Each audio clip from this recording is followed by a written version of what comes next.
తొలి భారతీయులు ఎవరు? తొలి భారతీయులు ఎవరు? ఆర్యుల గూర్చి, ద్రావిడుల గూర్చి తెలుసుకోవటం మాత్రమే చరిత్ర కాదు. భారత స్వాతంత్ర్యానికి పూర్వం బ్రిటిష్ పాలన గూర్చి లేదా అంతకుముందు మొఘలుల పాలన గూర్చి తెలుసుకోవటమే చరిత్ర కాదు. ఇంకా అంతకుముందు చంద్రగుప్తుడి కాలం గూర్చి తెలుసుకున్నా మనకు ఈ గడ్డ మీద వెలసిల్లిన తొలి భారతీయులెవరో తెలియదు. అది తెలుసుకోవాలంటే ఇంకా వెనక్కి 60 లక్షల సంవత్సరాల క్రితం ఏం జరిగిందో తెలుసుకోవాలి. ఆధునిక చరిత్ర పరిధిని దాటి నరశాస్త్రం వివరాల్లోకి వెళ్ళాలి. ఆంథ్రోపాలజీ వివరాల్లోకి వెళ్ళాలి. మనిషిగా రూపొందడం, ఖండాంతరాలకు వలసలు వెళ్ళడం, వ్యవసాయం వ్యాపారం చేస్తూ క్రమంగా నాగరికుడు కావడం ప్రపంచ వ్యాప్తంగా ఒకే విధంగా జరిగింది. అయినా ఇక్కడ విషయాల్ని మన భారత భూభాగానికి అన్వయించి పరిశీలిద్దాం. జీవ పరిణామం కొనసాగుతూ తూర్పు ఆఫ్రికాలోని లోయ ప్రాంతాల్లో అంటే గ్రేట్ వ్యాలీస్లో చెట్ల మీద తిరుగాడే ఏప్స్ తొలిసారి భూమి మీద నివసించటం ఆరంభించాయి. ఆఫ్రికా ఖండంలో వాతావరణ మార్పులకు అనుగుణంగా చెట్ల సంఖ్య తగ్గి మైదానాలు ఏర్పడటం వల్ల మరో మార్గం లేక ఏప్స్ మైదానాల్లోకి రావాల్సి వచ్చింది. ఏప్ అంటే మామూలు కోతి, వానరం కాదు. తోకలేని కోతి అని అంటారు, కానీ వానర నరులు అంటే బాగుంటుందేమో. అంటే నరులుగా మారబోతున్న వానరులు. ఇవి చెట్లపై ఉన్నప్పుడు ఒక కొమ్మ నుండి మరో కొమ్మపైకి సులువుగా వెళ్ళడానికి పొడవైన ముందు కాళ్ళు ఉపయోగపడేవి. నడవాల్సి వస్తే 4 కాళ్లతో నడిచేవి. మైదానాల్లోకి వచ్చిన తర్వాత అవి పైకి లేచి నిటారుగా 2 వెనక కాళ్లపై నడవటం ప్రారంభించాయి. అప్పుడు ముందు కాళ్ళు చేతులైపోయాయి. చేతులు ఖాళీగా ఉండటం వల్ల వాటితో ఇతర పనులు చేయటం మొదలైంది. అలా 4 కాళ్ల నడక మానేసి 2 కాళ్లపై నడవగలగటం జీవ పరిణామ క్రమంలో ఒక విప్లవాత్మకమైన మార్పు. జంతువు మనిషిగా పరిణతి చెందే క్రమంలో అదొక తొలిమెట్టు. 2 కాళ్లపై నడిచే ఈ ప్రాణుల్ని బైపీడల్ అన్నారు.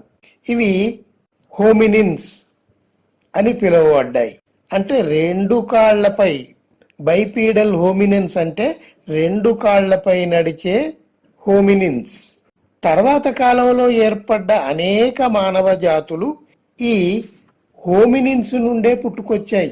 ముందు కాళ్ళు 2 చేతులైపోవటం వల్ల ఈ వానర నరులు అంటే ఏప్స్ రాళ్లతో రాళ్లను పగలగొట్టడం, క్రమంగా మొనదేలిన ఆయుధాలు చేయటం నేర్చుకున్నాయి.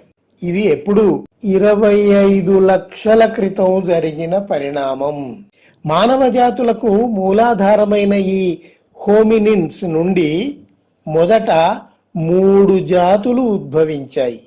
1 Homo ergaster, 2 Homo erectus, 3 Homo habilis.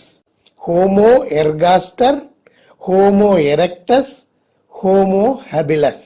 వానర నరులు చెట్లను వదిలి మైదానాలకు అంటే గ్రాస్ ల్యాండ్స్ కు రావటం ఒక మార్పు అయితే, వాటి జనాభా పెరగటం, ఆహారపు కొరత ఏర్పడటం మరొక మార్పు.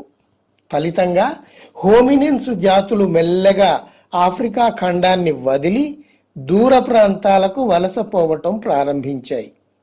అదెప్పుడు? 10 లక్షల సంవత్సరాలకు పూర్వం. వలసలు వెళుతూ మానవ జాతులన్నీ ప్రపంచంలోని అన్ని దేశాలకు చేరుకున్నాయి. 70,000 సంవత్సరాలకు పూర్వమే మానవ జాతులు ప్రపంచవ్యాప్తమైనట్టు ఆధారాలు ఉన్నాయి. ఈ వివరాలన్నీ పురాణాల్లోని కట్టుకథల్లాంటివి కావు. ఎందరో శాస్త్రవేత్తలు భూగర్భంలోంచి తవ్వి తీసిన ఆధారాలను అనుసరించి నమోదు చేసిన అంశాలు. మన భారతదేశానికి సంబంధించిన విషయాలు చెప్పుకోవలసి వస్తే ఇక్కడ 5 లక్షల సంవత్సరాల నాటి శిలాయుధాలు దొరికాయి. అంటే ఈ నేల మీద 5 లక్షల సంవత్సరాలకు పూర్వమే శిలలతో ఆయుధాలు పరికరాలు చేసిన హోమినిన్స్ ఉండేవని అర్థమవుతూ ఉంది. పైగా ఇవి హోమో ఎరెక్టస్ జాతివని నిర్ధారణ అయ్యింది. ఈ విషయానికి 1982లో అరుణ్ సోనాకియా అనే భూగర్భ శాస్త్రవేత్త చేసిన పరిశోధనలు రుజువులు చూపాయి. నర్మదా వ్యాలీలోని హత్నోరా గ్రామంలో దొరికిన శిలాజం మానవుడి పుర్రె 2.5 లక్షల సంవత్సరాల నాటిదని, అది హోమో ఎరెక్టస్ దని ఆ శాస్త్రవేత్త గుర్తించాడు. హోమో ఎరెక్టస్ అనేది శాస్త్రీయ నామం అయితే ఆయన దానికి ఒక సాధారణ నామం కూడా ఇచ్చాడు. నర్మదా వ్యాలీలో దొరికింది గనుక ఆ శిలాజాన్ని నర్మదా మ్యాన్ అని అన్నాడు. ఇప్పటి వరకు దొరికిన ఆధారాల ప్రకారం ఈ నేల మీద నడయాడిన తొలి భారతీయులెవరంటే హోమో ఎరెక్టస్ జాతికి చెందిన నర్మదా మ్యాన్ సంతతి వారు. అయితే ఈ జాతి ఇప్పుడు లేదు. ఇప్పుడు భారతదేశంలోనే కాదు, ప్రపంచవ్యాప్తంగా ఉన్నది ఒకే ఒక్క మానవ జాతి. అది హోమోసేపియన్. హోమోసేపియన్ ఇది 4 లక్షల క్రితం రూపొందింది. 70,000 ఏళ్ల క్రితం ఈ భూమి మీద 7 మానవ జాతులు వర్ధిల్లుతూ ఉండేవని, 10,000 సంవత్సరాల క్రితం నాటికి ఒకే ఒక్క మానవ జాతి హోమోసేపియన్ మిగిలిందని తెలుస్తూ ఉంది. అంటే ఇప్పుడు ప్రపంచంలో మనిషి అనేవాడు ఎక్కడున్నా అతడు లేక ఆమె హోమోసేపియనులేనన్నమాట. స్వతహాగా వీరిలో అప్పుడు జాతి, మత, వర్ణ, వర్గ, ప్రాంతీయ భేదాలు లేవు. అంతా ఒక్కటే. ఇప్పుడు జీవించి ఉన్న మనుషులంతా ఆ మహామానవ మిశ్రమ జాతిలోంచి పుట్టుకొచ్చిన వారే. తారతమ్యాలు లేవు. అవన్నీ తర్వాత కాలంలో మనుషులు తమ కుత్సిత బుద్ధితో ఏర్పరచుకున్నవి. దీనితో మనకు అర్థమయ్యేది ఏమిటంటే, ఒక 60,000 ఏళ్ల పాటు ఈ మానవ జాతులన్నీ కలిసి తిరిగాయి, కలిసి బతికాయి, కలిసి ఆహారం పంచుకున్నాయి, ఒక్కోసారి ఆహారం కోసం పోట్లాడుకున్నాయి కూడా. అంతేకాదు, ఒకే జాతికి చెందినవి కాబట్టి కొన్నిటి మధ్య లైంగిక సంపర్కం కూడా జరిగింది. హోమోసేపియన్, హోమో నియాండర్తల్స్ మధ్య శారీరక సంబంధాలు ఉండేవన్న విషయం ధృవపడింది. ఫలితంగా జన్యు మార్పిడి జరిగింది. మనుషులంతా ఒక్కటే అయినా వివిధ ప్రాంతాల మనుషుల ముఖ కవళికలు వేరువేరుగా ఉన్నాయి. రంగు, ఎత్తు వేరువేరుగా ఉన్నాయి. నైపుణ్యాలు వేరువేరుగా ఉన్నాయి. ఇవి మనం గమనిస్తున్న తేడాలు. ఆ కాలంలో గుహల కోసం, ఆహారం కోసం జరిగే కొట్లాటల్లో తెలివైన హోమోసేపియనులే నెగ్గుకొచ్చేవారు. తెలివైన వాడికి, బలవంతుడికి మాత్రమే రాజ్యాధికారం దక్కుతుందనేది ఆనాటి ఆదిమానవుల పోరు కూడా తేల్చి చెప్పింది. అందుకే హోమోసేపియన్ జాతి బలపడుతున్న కొద్దీ మిగతా జాతులు క్రమంగా నశించిపోయాయి. దీన్ని వైజ్ఞానికులు రిప్లేస్మెంట్ థియరీగా వర్ణించారు. అంటే మిగతా జాతులన్నిటి స్థానాన్ని హోమోసేపియన్ జాతి రిప్లేస్ చేసింది, ఆక్రమించింది అని అర్థం. ఈ హోమోసేపియన్ జాతి భారతదేశానికి ఎలా చేరుకుంది అనేదానికి 2 వాదనలు ఉన్నాయి.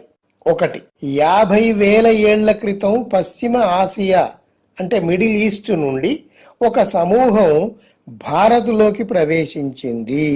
రెండవ వాదన, అలాగే 30,000 ఏళ్ల క్రితం ఒక జాతికి చెందిన మరొక సమూహం అరేబియా సముద్ర మార్గంగా దక్షిణ భారతదేశానికి చేరింది. దొరికిన ఆధారాల ప్రకారం పరిశోధకులు వెల్లడించిన విషయాలు ఇవి. అయితే 2005లో నేషనల్ జియోగ్రాఫిక్, IBM ఈ రెండూ కలిసి సంయుక్తంగా చేపట్టిన జీనోగ్రాఫిక్ ప్రాజెక్ట్ అనేక విషయాలు స్పష్టం చేసింది. మానవుల వలసలు అతి పురాతన కాలంలో ఎక్కడి నుండి ఎలా జరిగాయి తెలుసుకోవటానికి ప్రత్యేకంగా రూపొందించిన ప్రాజెక్ట్ ఇది.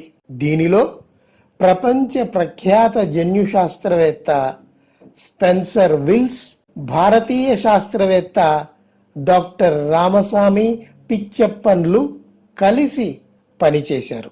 రామసామి పిచ్చప్పన్ తమిళనాడులోని కల్లార్ గ్రామంలో విరుమండి అనే వ్యక్తి డిఎన్ఏలో M130 అనే ఒక ప్రత్యేకమైన జన్యువు ఉన్నట్లు గుర్తించాడు.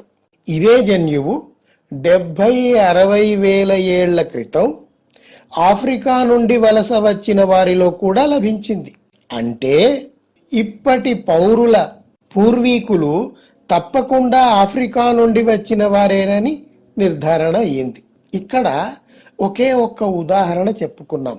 నిజానికి వారు చాలామంది డిఎన్ఏలు సేకరించి పరిశీలించారు. మనకి ఇక్కడ సారాంశం ముఖ్యం కదా, ఆ ప్రాజెక్టు వెల్లడించిన వివరాలన్నీ కాదు.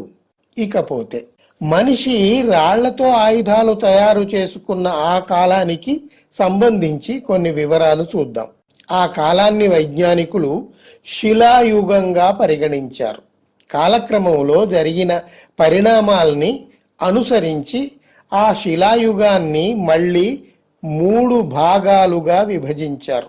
1 పాలియోలిథిక్ ఏజ్ అంటే పురాతన శిలాయుగం. 2 మీజోలిథిక్ ఏజ్ అంటే మధ్య శిలాయుగం. 3 నియోలిథిక్ ఏజ్ అంటే నవీన శిలాయుగం. పురాతన శిలాయుగం, మధ్య శిలాయుగం, నవీన శిలాయుగం. ఈ 3 యుగాల్లో సుదీర్ఘకాలం పాటు కొనసాగింది పురాతన శిలాయుగమే. ఈ యుగంలో మనుషులు చెట్ల నుండి పళ్ళు, కూరగాయలు, భూమి నుండి కందమూలాలు, దుంపలు వగైరా సేకరించుకునేవారు. వారు తయారు చేసుకున్న పెద్ద ఆయుధాలతో పెద్ద జంతువుల్ని వేటాడి తినేవారు. విశాలమైన మైదానాల్లో ఉండటానికి ఇష్టపడేవారు. వాతావరణ పరిస్థితులకు అనుగుణంగా ఒక్కోసారి గుహల్లోకి వెళ్ళేవారు. విషయాల్ని వివరంగా చర్చించుకోవటానికి అనువుగా పరిశోధకులు పేలియోలిథిక్ అంటే పురాతన శిలాయుగాన్ని మళ్ళీ 3గా విభజించారు. ఆ 3 ఎలా? 1 lower Palaeolithic, middle Palaeolithic, upper Palaeolithic అంటే కింది పేలియోలిథిక్, మధ్య పేలియోలిథిక్, పై పేలియోలిథిక్. కింది పేలియోలిథిక్ కు సంబంధించిన ఆధారాలు పాకిస్తాన్ సోన్ వ్యాలీలోను, తమిళనాడు చెన్నై పరిసర ప్రాంతాల్లోనూ లభించాయి. మధ్య పేలియోలిథిక్ కు సంబంధించిన రుజువులు మహారాష్ట్రలోని నివాసాలోను, పట్నేలోను లభించాయి. నివాసాలోను, పట్నేలోను లభించాయి. అలాగే పై పేలియోలిథిక్ అంటే అప్పర్ పేలియోలిథిక్ కు సంబంధించిన ఆధారాలు మధ్యప్రదేశ్లోని భీంబెట్కాలో లభించాయి. ఇక్కడి గుహల్లో ఆ కాలపు మనుషులు గీసిన రాతి చిత్రలేఖనాలు, స్టోన్ పెయింటింగ్స్ లభించాయి. ఇక్కడి గుహల్లో ఆ కాలపు మనుషులు గీసిన రాతి చిత్రలేఖనాలు, స్టోన్ పెయింటింగ్స్ లభించాయి.